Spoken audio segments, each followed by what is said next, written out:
Et justement, comme vous le disiez, Samahi, un instant, nous parvenons à notre interview concernant les travailleurs égyptiens et leurs efforts pour parvenir au développement.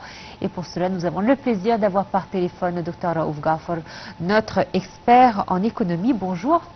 Bonjour. Bonjour. Alors nous venons d'apprendre donc que le ministre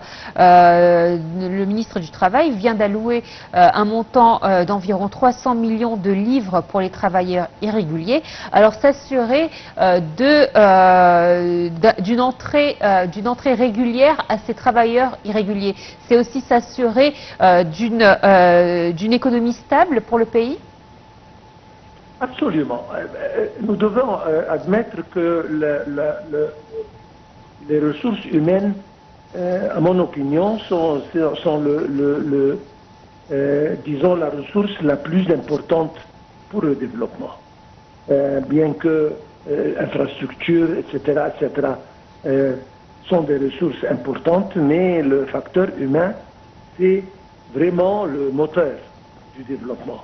C'est pour ça que le gouvernement ne tarde pas à apprécier le rôle de ces travailleurs en essayant de leur donner des droits, un peu de privilèges, et puis de les aider sur le plan social, etc., pour qu'ils produisent le plus possible. Oui. Docteur Raouf, bonjour. Bonjour. Quand on parle de la fête du travail des ouvriers en Égypte, on doit mentionner certainement la formation de ces ouvriers et certainement la formation technique, surtout avec l'existence à présent de l'université des ouvriers ou Al-Gama al-Omaliya. Si vous pouvez nous parler de la formation des ouvriers en Égypte. Bon, comme je viens de dire, les ouvriers, les ressources humaines sont la ressource la plus importante. Oui. C'est pour ça qu'il faut les très bien éduquer, former, et par l'entremise de l'université des travailleurs et autres. C'est-à-dire, il y a beaucoup de programmes sur le plan formation technique et technologique, etc. Et c'est le seul moyen, justement, d'augmenter la productivité des travailleurs, et qui se reflète directement envers le bien de l'économie. C'est, comme je viens de dire, un facteur impératif dans le développement. Dans toute entreprise, usine, projet, les travailleurs sont très très importants.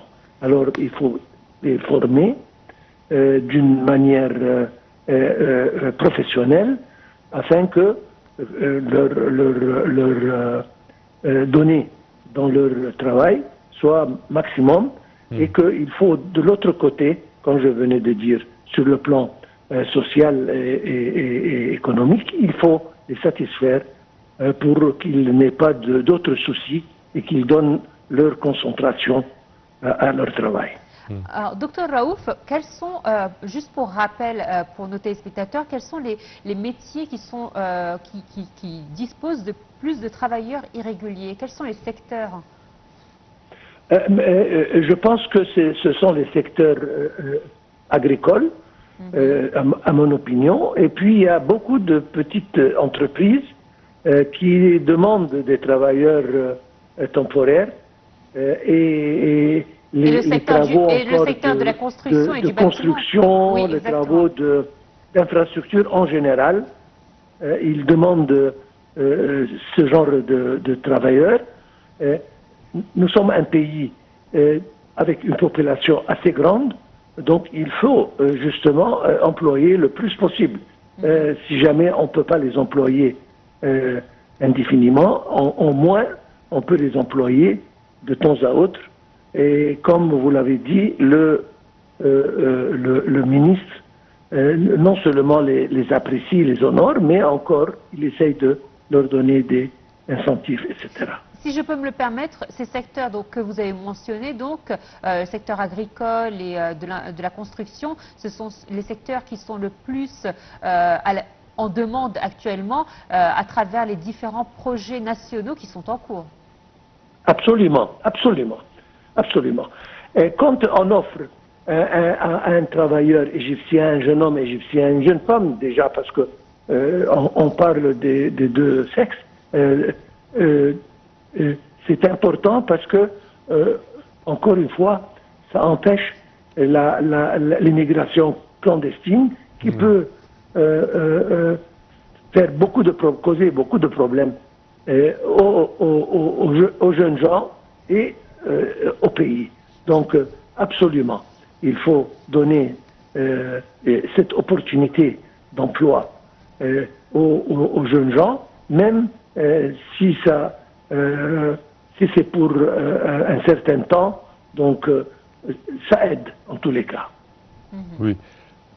Docteur Raouf, également, quand on regarde les efforts du gouvernement pour moderniser l'industrie, on doit mentionner certainement l'organisme de modernisation de l'industrie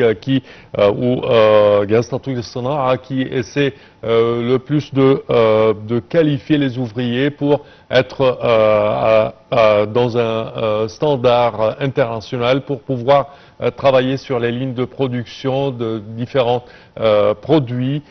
Comment voyez-vous l'effet d'un tel organisme?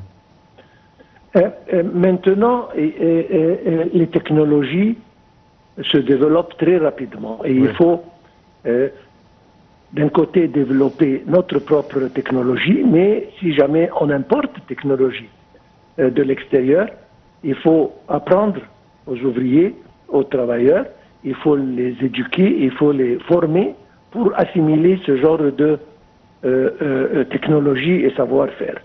C'est important. Sans ça, on ne peut pas se développer et avancer. Et c'est justement cet institut qui fait ça pour augmenter, comme je viens de dire, la productivité des individus. Si jamais ils sont bien formés, c'est un rendement direct envers l'économie. Et je pense qu'avec le secteur privé, qui est très bien encouragé et qui doit être encouragé encore plus pour participer au développement, on peut bénéficier de telles universités et organisations pour bien former ces travailleurs et les rendre des piliers très importants dans l'économie égyptienne. Alors justement, ce que vous dites est très juste, c'est très important, c'est que on les nomme les travailleurs irréguliers et pourtant leur travail est très sollicité de la part des entreprises qui ne peuvent pas avoir de travailleurs sous contrat car la main-d'œuvre est beaucoup plus chère.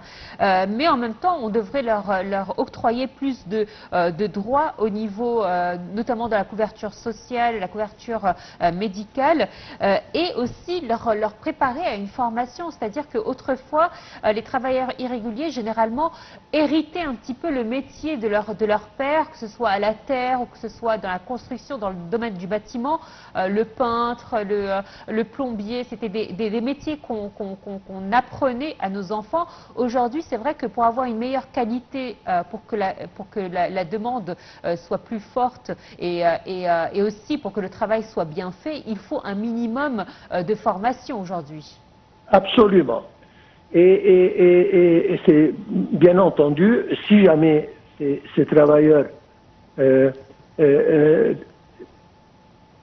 font l'effort et s'appliquent dans leurs travaux, ils ont toujours la possibilité d'être transformés en travailleurs continus. Exactement. Donc c'est encore une possibilité qui est offerte à celui qui s'applique, certainement.